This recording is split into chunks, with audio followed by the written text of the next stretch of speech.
ബാറക്മോർ ത്രിയേക ദൈവത്തിന്റെ പരിശുദ്ധമായ നാമം വാഴ്ത്തപ്പെടുമാറാകട്ടെ. പരിശുദ്ധമായ നോമ്പിന്റെ 5-ാമത്തെ ഞായറാഴ്ചയായ കഫിഫ്തോ ഞായറാഴ്ചയിലേക്ക് നാം പ്രവേശിച്ചിരിക്കുകയാണ്. ഇന്നത്തെ വിശുദ്ധ എവൻഗേലിയൻ ഭാഗം വിശുദ്ധനായ ലൂക്കോസ് സബറോനായാൽ എഴുതപ്പെട്ട രക്ഷാസുവിശേഷം 13-ാം അധ്യായം 10 മുതൽ 17 വരെയുള്ള വാക്യങ്ങളാണ്. യേശു ക്രിസ്തു കൂനിയായ സ്ത്രീയെ സൗഖ്യമാക്കുന്നു. പ്രിയപ്പെട്ടവരെ, ഇന്ന് നടന്നതായ ഈ അത്ഭുതം എവിടെ വെച്ച് നടന്നു എന്നുള്ളത് വളരെയേറെ ശ്രദ്ധിക്കേണ്ട ഒന്നാണ്. പ്രത്യേകിച്ച് ഇത് യേശു ക്രിസ്തു ഒരു സിനഗോഗിൽ വെച്ച് നടന്നതായ ഒരു അത്ഭുതമാണ്. വിശുദ്ധമായ സുവിശേഷം നമ്മൾ വായിക്കുമ്പോൾ സിനഗോഗിൽ വെച്ച് നടക്കുന്ന 3 അത്ഭുതങ്ങൾ നമുക്ക് കാണുവാനായിട്ട് സാധിക്കും. ഒന്നാമത് നമ്മൾ കാണുന്നത് വിശുദ്ധ മർക്കോസിന്റെ സുവിശേഷം 1-ാം അധ്യായം 21 മുതൽ 28 വരെയുള്ള വാക്യങ്ങളിൽ യേശു ക്രിസ്തു അശുദ്ധാത്മാവ് ബാധിച്ച ഒരു വ്യക്തിയെ സൗഖ്യമാക്കുകയാണ്. പിന്നീട് നമ്മൾ കാണുന്നത് വിശുദ്ധ മർക്കോസിന്റെ സുവിശേഷം 3-ാം അധ്യായം 1 മുതൽ 6 വരെയുള്ള വാക്യങ്ങളിൽ യേശു ക്രിസ്തു കൈ ശോഷിച്ച ഒരു മനുഷ്യനെ ഈ സിനഗോഗിൽ വെച്ച് സൗഖ്യമാക്കുന്നത് കാണാൻ കഴിയും. പിന്നീട് നമ്മൾ കാണുന്നത് കൂനിയായ സ്ത്രീയെ യേശു ക്രിസ്തു സൗഖ്യമാക്കുന്നതാണ്. ഈ 3 അത്ഭുതങ്ങളുടെയും അല്ലെങ്കിൽ ഈ സൗഖ്യങ്ങളുടെയും പ്രത്യേകത, ഇത് 3ഉം സിനഗോഗിൽ വെച്ച് നടക്കുന്ന ഒരു സംഭവമാണ്.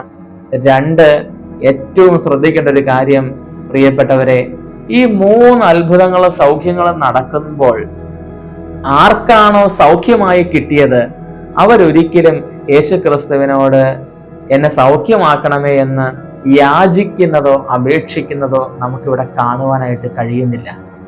അവർ ചോദിക്കാതെ, അവരാവശ്യപ്പെടാതെ തന്നെ യേശു ക്രിസ്തു അവരെ സൗഖ്യമാക്കുന്നതാണ് നമ്മളിവിടെ കാണുന്നത്. യഹൂദന്മാർ ദൈവാരാധനയ്ക്ക് വേണ്ടിയും ദൈവവചന പഠനത്തിനും കൂട്ടായ്മയ്ക്കൊക്കെ ആയി കടന്നു വരുന്ന ഒരിടമാണ് സിനഗോഗുകൾ.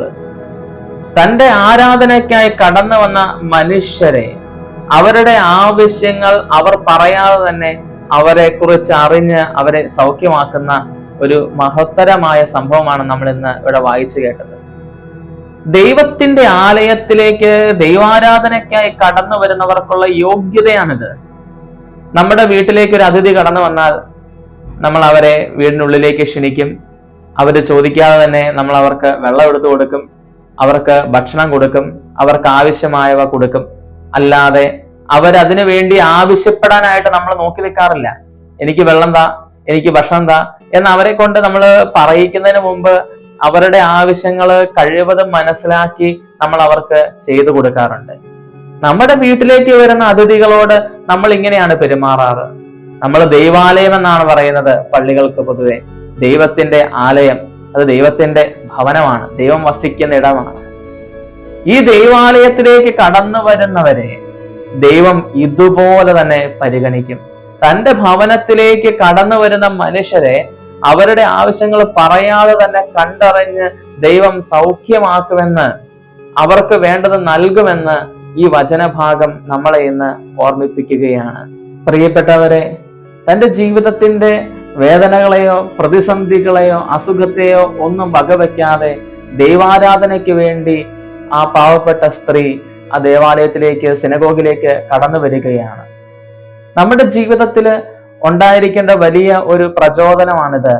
121-ാം സങ്കീർത്തനം 1-ാമത്തെ വാക്യത്തിൽ വചനം പറയുന്നത് പോലെ, കർത്താവിന്റെ ആലയത്തിലേക്ക് നാം പോകുന്നുവെന്ന് അവർ പറഞ്ഞപ്പോൾ ഞാൻ സന്തോഷിച്ചു. ദേവാലയത്തിലേക്ക് കടന്നു ചെല്ലുവാൻ ഒത്തിരി സന്തോഷത്തോടെ സ്നേഹത്തോടെ ദേവാലയത്തിലേക്ക് ആ കൂനിയായ സ്ത്രീ കടന്നു ചെന്നതുപോലെ കടന്നു ചെല്ലുവാനായിട്ട് നമുക്ക് ഓരോരുത്തർക്കും കഴിയണം. ഒരിക്കൽ ഒരു കോരിച്ചൊരിയുന്ന മഴയുള്ള ദിവസം, നല്ല ഇടിവെട്ടും നല്ല കാറ്റും ഉരുളുപൊട്ടലൊക്കെ ഉണ്ടാകുന്ന ഒരു മലയോര പ്രദേശത്ത് ഒരു ഞായറാഴ്ച ദിവസം അച്ഛൻ വിശുദ്ധ കുർബാനയ്ക്കായിട്ട് ഒരുങ്ങിക്കൊണ്ടിരിക്കുകയാണ്. ദേവാലയത്തിൽ അന്ന് പതിവ് പോലെ ആരുമില്ല, കാരണം കാലാവസ്ഥ ഒട്ടും അനുകൂലമല്ല.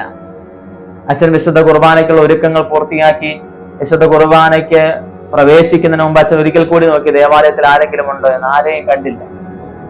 എന്നാൽ ദേവാലയത്തിൽ വിശുദ്ധ കുർബാന ആരംഭിച്ച ഒരല്പം കഴിഞ്ഞപ്പോൾ നനഞ്ഞ കുടയെല്ലാം മടക്കി വെച്ച് ഒരു വല്യമ്മച്ചി പതിയെ ദേവാലയത്തിന്റെ ഉള്ളിലേക്ക് കയറി വരികയാണ്. അച്ഛൻ വിശുദ്ധ കുർബാന പൂർത്തീകരിച്ചു, വിശുദ്ധ കുർബാന അനുഭവിച്ചു. ആ അമ്മച്ചി പതിയെ ദേവാലയത്തിന് പുറത്തേക്ക് തിരിച്ചു പോകാനായിട്ട് തുടങ്ങിയപ്പോൾ അച്ഛൻ അമ്മച്ചിയുടെ അരികിലേക്ക് കടന്നു വരികയും അമ്മച്ചിയോട് ചോദിച്ചു, ഒരു മനുഷ്യൻ പോലും ഇന്ന് ദേവാലയത്തിൽ വന്നിട്ടില്ല, ഒട്ടും അനുകൂലമല്ലാത്ത സാഹചര്യമാണ്. എന്നിട്ടും അമ്മച്ചിക്ക് എന്താണ് ഇന്ന് ഈ ദേവാലയത്തിലേക്ക് വരാനായിട്ട് തോന്നാനുള്ള കാരണം? ആ അമ്മച്ചി പറഞ്ഞ മറുപടി ഇങ്ങനെയായിരുന്നു: അച്ഛാ, എന്റെ കർത്താവിനെ ഈ ബലിപീഠത്തിലിട്ട് വലിച്ചു കീറുമ്പോൾ ഞാൻ എങ്ങനെയാണ് അച്ഛാ എന്റെ വീട്ടിൽ സമാധാനമായിട്ട് ഇരിക്കുക? പ്രിയപ്പെട്ടവരെ, ദൈവത്തിന്റെ ആലയത്തിലേക്ക് നമ്മൾ പോകുന്നതിന്റെ കാരണം എന്താണ്? യഥാർത്ഥത്തിൽ നമ്മുടെ കർത്താവിനോടുള്ള സ്നേഹമായിരിക്കണം നമ്മളെ ഓരോരുത്തരെയും ദേവാലയത്തിലേക്ക് പോകാനായിട്ട് പ്രേരിപ്പിക്കേണ്ടത്. വലിയ നോമ്പിലെ വ്യാഴാഴ്ച ദിവസം പ്രഭാതത്തിൽ നമ്മൾ ഇങ്ങനെ ഒരു ഗീതം ആലപിക്കുന്നുണ്ട്: പാപി നിന്നുടയോൻ നാഥൻ ബലിയായി തീരുമ്പോൾ ബസ്കുദിശായി നിന്തിനു നീ പിൻവാങ്ങിടുന്നു. പാപങ്ങൾക്കായി യാചിച്ചിടാതെ പാഴ്കാര്യങ്ങൾ എന്തിനു പോകുന്നു? ബസ്കുദിശായിൽ നിന്റെ നാഥൻ ബലിയായി തീരുമ്പോൾ നീ എന്താണ് അവിടെ കടന്നു ചെല്ലാത്തത്? നമ്മുടെ കർത്താവിനോടുള്ള സ്നേഹം ദേവാലയത്തിലേക്ക് പോകാനായിട്ട് നമ്മളെ പ്രേരിപ്പിക്കേണ്ടതാണ്. ദേവാലയം നമുക്ക് വലിയൊരു അഭയ കേന്ദ്രമാണ്. അത് ദൈവത്തിന്റെ ഭവനമാണ്.